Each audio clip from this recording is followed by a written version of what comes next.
pada pagi hari ini sebagai salah satu kegiatan dari Bapak Presiden Republik Indonesia mengunjungi Pasar Sikip. Ini adalah sebagai upaya kita untuk melihat stok harga maupun kebutuhan pengendalian pangan yang ada di Kota Palembang.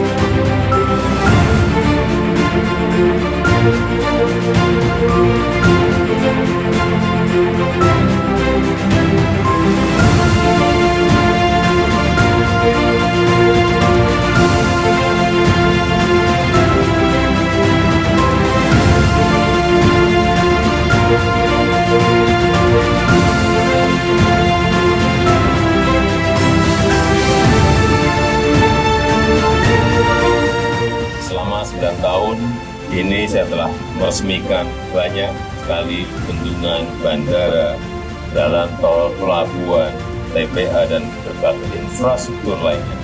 Tetapi baru kali ini, yang pertama kalinya dalam 9 tahun saya meresmikan sistem pengelolaan air limbah domestik yang terpusat.